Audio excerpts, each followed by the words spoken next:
Because of Switzerland's supposed neutrality, its arms factories cannot be bombed by the Allies, even though their weapons are destined for Hitler's war machine.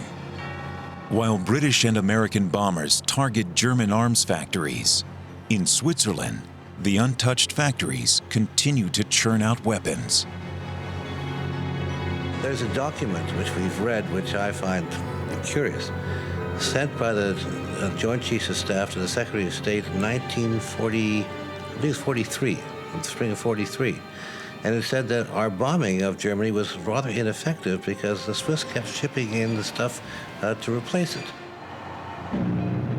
To make the situation worse, the Swiss Air Force actually shoots down Allied bombers that stray over their territory. It is one of the worst acts of hypocrisy in the war.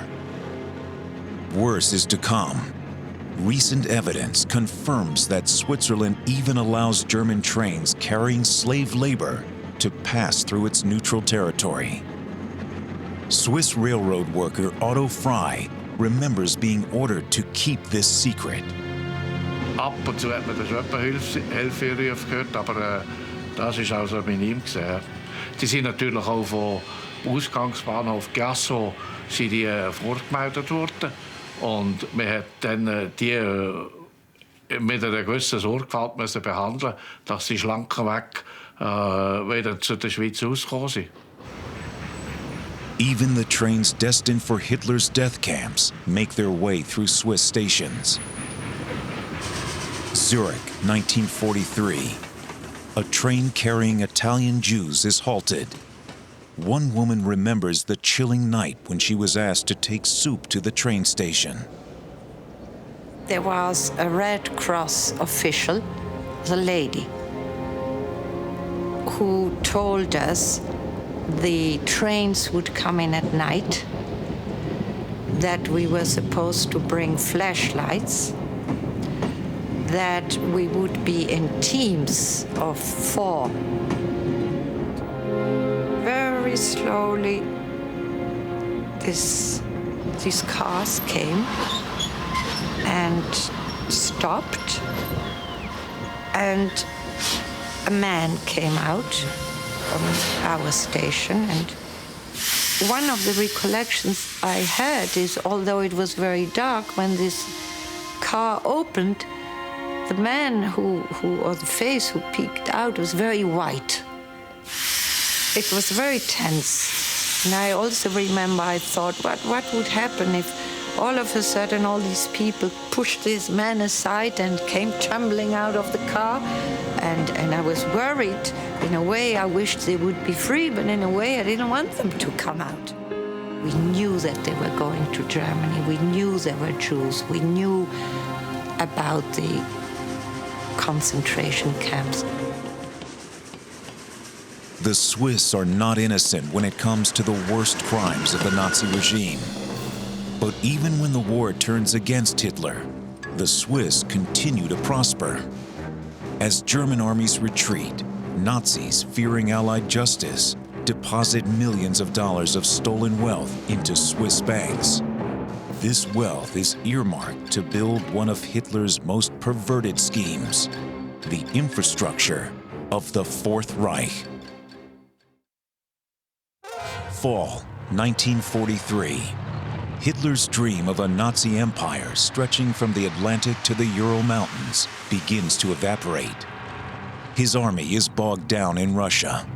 Thousands of casualties are strewn from Stalingrad to Kursk. Nazi officials realize their stolen fortunes might no longer be safe in the Third Reich. A flow of looted gold into secret bank accounts in Switzerland becomes a flood. Stolen art treasures are auctioned in Swiss art galleries. The funds are used to prepare an escape from Allied justice. But in 1944, British and American intelligence agents become aware of these transactions. Their response, Operation Safe Haven. Its mission, locate, track, and retrieve Nazi assets that are being moved into neutral countries. The revelations are appalling. Protected by Swiss secrecy laws, the Nazis shipped over $6 billion in assets to Switzerland between 1938 and 1945. At today's prices, that is worth at least $60 billion.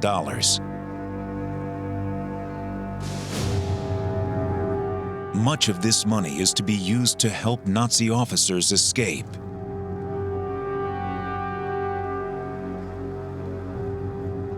An American intelligence report identifies millions held by Hitler's foreign minister, Joachim von Ribbentrop.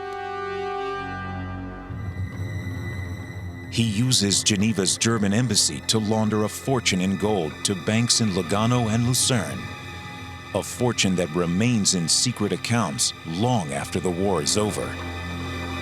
Ribbentrop may also have helped transfer funds for German industrialists who were planning to rebuild their business empires after the war.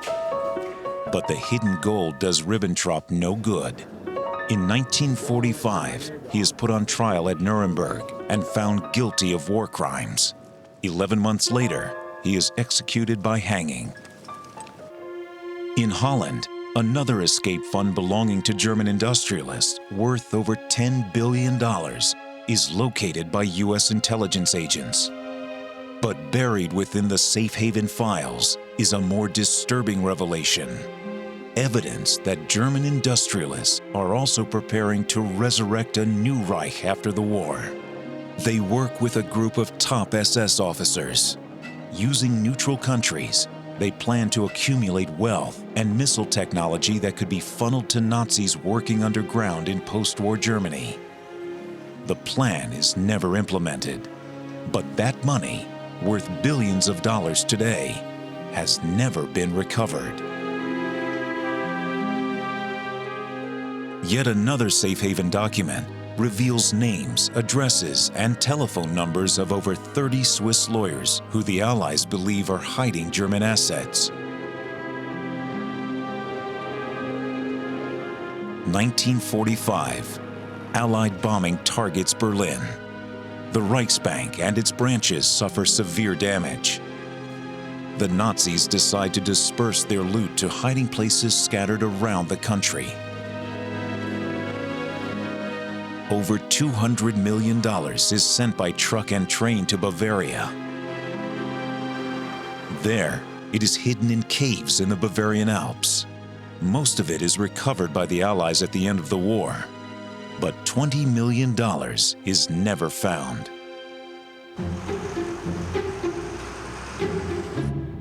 In 1984, Ian Sayer, author of Nazi Gold, went on the trail of this missing treasure. He describes what happened at the lakeside village of Einsiedel. One very dark evening, German soldiers, dressed as German officers, took it up, led mules all the way along that mountainside there, right up to the top.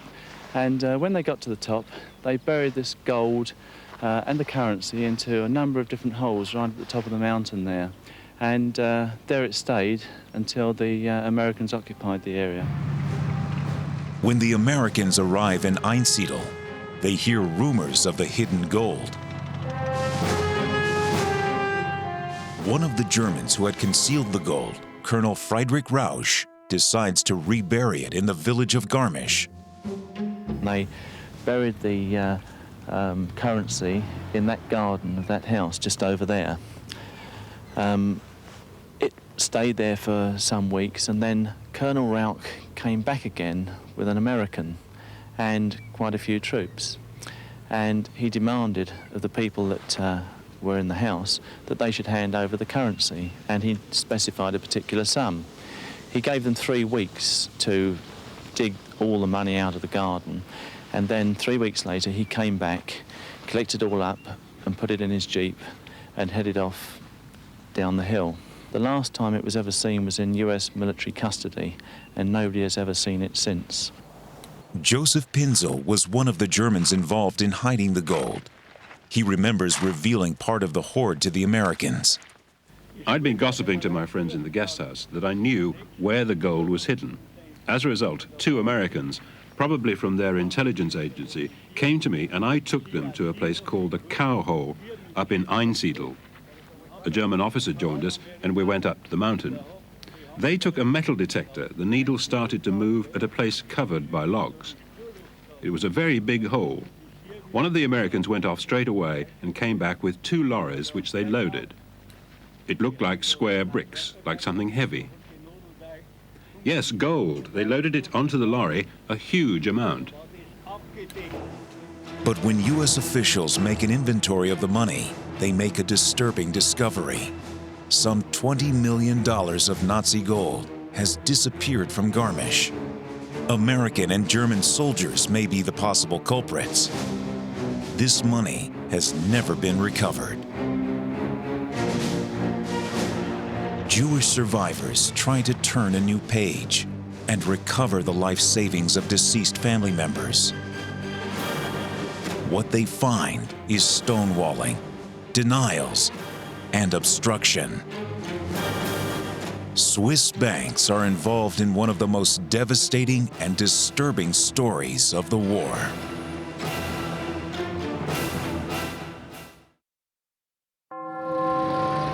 In 1945, the end of the war in Europe. American soldiers uncover some of the Nazi loot in the mountains of southern Germany. In the Kaiserroda salt mine, they discover gold and cash from the Reichsbank. Loot stolen by the SS. Precious stones. Share certificates. And gold teeth from concentration camp victims.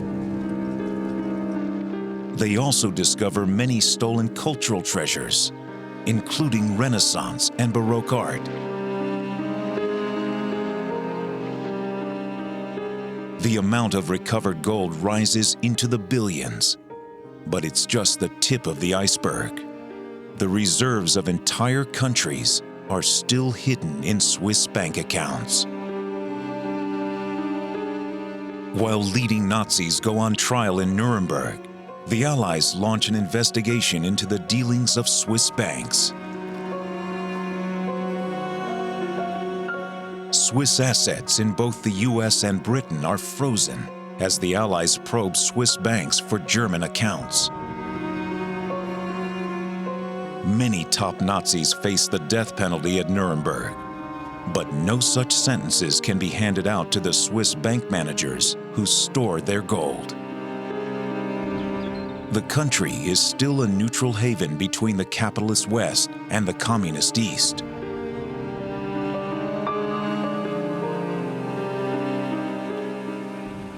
While Operation Safe Haven, the investigation into Nazi trafficking of gold, is still underway, the Allies decide to settle with Swiss bank officials. The British are more eager than the Americans to reach an agreement. They are desperate to get Swiss bank loans to rebuild their bomb-shattered cities. The Allies claim that Swiss banks hold $400 million in German gold. After negotiations, the US and Britain take $60 million, and the Swiss keep the rest. It is a gross underestimate of the billions of dollars that actually flowed into Swiss bank accounts from Nazi Germany. It is a generous settlement for the Swiss. But it is a settlement that does not include Swiss bank accounts opened by Jews before the war.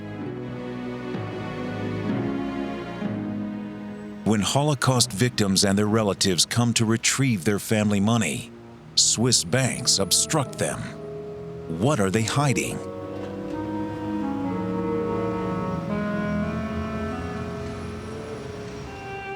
The story of Elizabeth Trilling-Groch was typical of these frustrated survivors.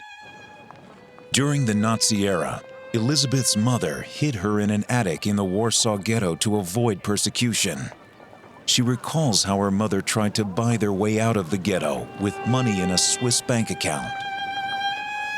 Telling the superintendent that she was going to write him a letter withdrawing 3,000 gold marks. Now, I don't know whether he ever did it, but I know that he denounced her and she was sent to Treblinka. Elizabeth is rescued by a non-Jewish nanny and cared for by a Polish family. Having survived the war, she then travels to Switzerland to claim her parents' money. The Swiss bankers demand impossible documentation. Death certificates, which is sort of so preposterous, and I think so insulting. Surely they knew what was going on. The banks know what they are doing. They know Hitler's death camps did not